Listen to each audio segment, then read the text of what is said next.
Hello friends, John here. Today I've classified alien movies into different categories. I'm going to use examples from 1950s movies that I saw as a kid. The first category I call intelligent aliens in your face. Let's look at the first example and I'll explain why I call it that. The first example of the in your face is the classic War of the Worlds, made in 1953, based on the H.G. Wells book. I call these aliens in your face. They arrive, they reveal themselves. They're arrogant, cocky. They don't care. They let you know they're here. And what are you going to do about it? A white flag? You want to be friends? You don't understand. You show yourself, you're toast, you're fried. Come on out, we're looking for you. You don't understand. The world's ours now, and you're just in our way. We're getting rid of you. We're taking over. Their technology far outclasses ours, and they know it. They have laser beams that can melt anything. Tanks, planes, battleships. They have defensive energy shields that protect their ships. Let's listen to the general in charge to see what he thinks his chances are. Guns, tanks, bombs, they're like toys against them. The second example of intelligent aliens that are in your face is Earth versus the Flying Saucers, made in 1956. These aliens have advanced weaponry also from their flying saucers, energy rays. Their defensive shields can't even be penetrated by our big guns at point-blank range. These aliens have no need for primitive interrogation techniques. They merely suck all the information right out of their brain of a human. They know everything they want to know about us. We know nothing about them. How can humans fight such enemies? My second category I call intelligent aliens sneaky. Subcategory hidden. Let's take a look at an example of that and I'll explain what I mean by that. The first example of this category is the classic Invasion of the Body Snatchers, 1956. These aliens, when they first arrive, are vulnerable.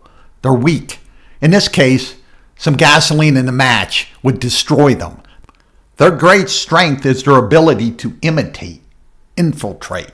They need to take their time and be careful not to expose themselves, to take over law enforcement, government, loved ones, before anyone can find out.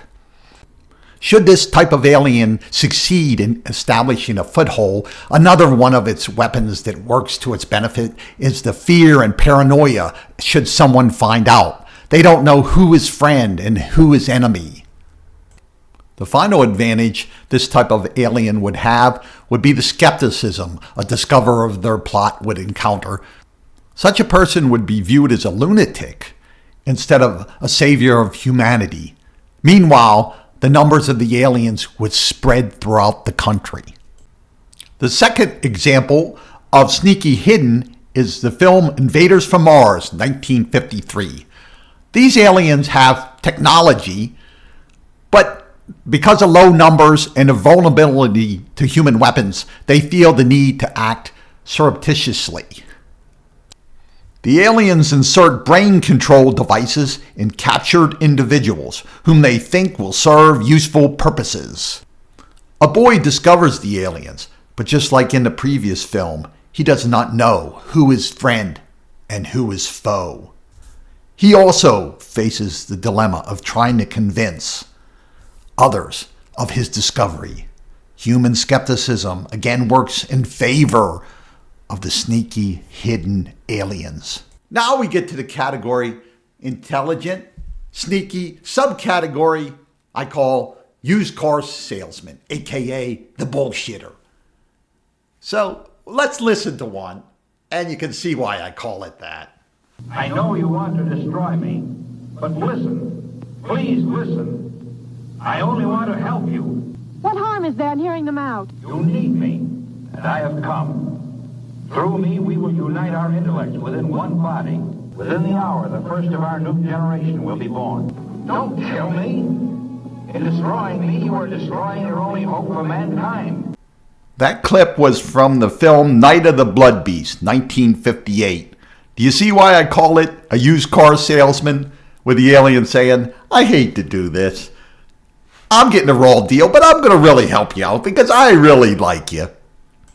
The next example of the BS alien is from the film It Conquered the World, made in 1956. An alien on Venus communicates with a scientist on Earth via radio and convinces him with smooth talk that the Venusian can bring peace to Earth. If you recognize this actor, it's a young Lee Van Cleef that starred in many films, amongst them Good, Bad, the Ugly, A Few Dollars More.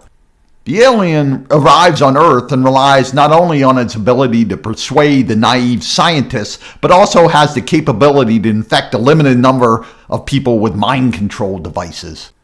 If this class of alien runs into people that aren't buying what it's selling, it's potentially facing a heap of trouble coming its way. My next category I call intelligent alien seeking specific resource. They don't want to conquer the whole world. They just want certain specific resources. Let's take a look. The first example of this type of alien is from the film Kronos, 1957. The aliens land a gigantic robot whose purpose is to walk around Earth sucking up energy. The aliens in this film employ mind control, as so many other aliens in other categories do. In this case, a scientist to help coordinate where the robot should go to find sources of power in power plants. My next example of resource-seeking aliens is from the film Teenagers from Outer Space in 1958. Although these aliens aren't above vaporizing somebody that annoys them, that's not their primary purpose for coming to Earth.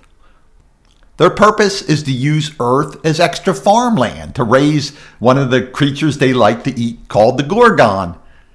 If the Gorgon likes to eat people, they really don't care. They're just more Gorgons will be available when they come to harvest them. The final example in the resource-seeking category is from I Married a Monster from Outer Space, 1958. I could have included these aliens in the sneaky hidden category in that they imitate human beings. But I didn't because they're seeking a specific resource, and that is they're seeking women. They're not here for a good time with Tinder. They want a wife. Their planet is out of women. They have no more. They want to get married and have kids. The next category is intelligent, non-aggressive. They're not here to conquer the world, perhaps to make friends, perhaps to do a deal. Maybe they just break down, need a place to fix their spaceship. So let's look at an example. The best example of this is the classic The Day the Earth Stood Still, 1951. A spaceship lands and the humans surrounded, of course, they're apprehensive. The alien says he comes in peace. The humans overreact in fear. The alien policeman gets pissed off. Will a war start, or can a peaceful solution be found? Now we get to the non-intelligent aliens, and I call them instinctual. They're just operating on pure instinct. If they're hungry and they want some food, maybe they'll eat some people. If they're big and they're stomping around, they just step on some buildings, some cars. They're just they're going out for a walk. They're not thinking about it, deliberately doing it. So let's look at some examples. A good example of this type of alien is in the movie The Blob in 1958. A meteor falls and a guy that's stupid pokes it with a stick. The guy tries to pick up the blob that emerges from the meteor on the stick. The blob's hungry, it jumps on his hand. The blob eats the man and grows in size. If another meal comes by, the blob's always ready for seconds. The next example is Monolith Monsters, 1957. I don't know if these are truly classified as living things or crystalline in structure. They do multiply and grow in size. They absorb certain elements from people. I did want to put them as representative of future alien films that include microorganisms, bacteria, viruses, fungus, spores.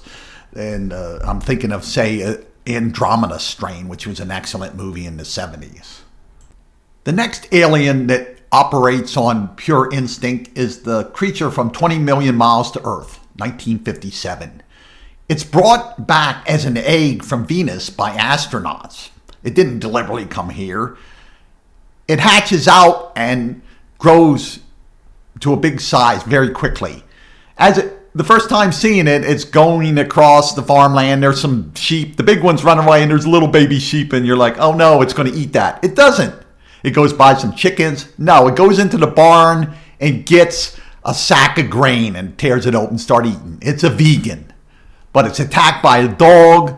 Later on, it's attacked by an elephant. Then it's attacked by people. It's just minding its own business. It fights back in defense, but it's purely in self-defense. Another category, I'm going to lump them all together. I'll just say off-Earth. They can be on other planets, in outer space, asteroid. Any of the previous categories could fall into that.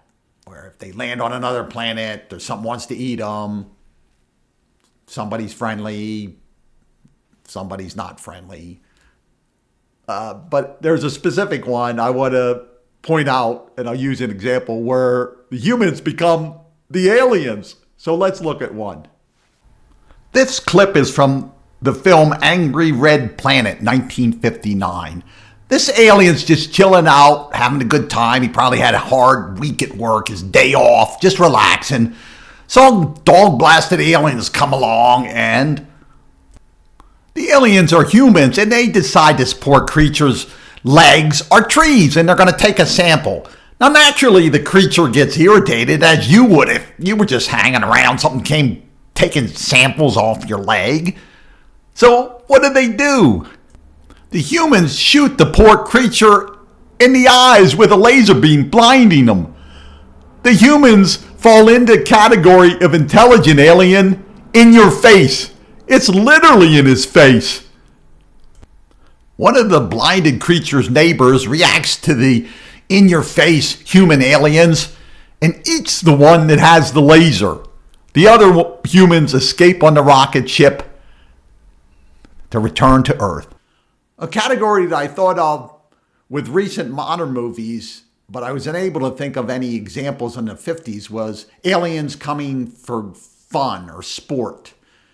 Of course, Predator is one that people would think of off the top of the head. But before that, there was one called Without Warning in 1980, which was a creature hunting people. Can you, audience, think of any other categories that I missed? Think of your favorite films in the current days and go back, 90s, 80s, 70s. What were your favorite alien films? Did I miss a category, or could you squeeze them and shoehorn them into different categories I made? Let me know in the comments, and thanks a lot for tuning in. I'll see you next time.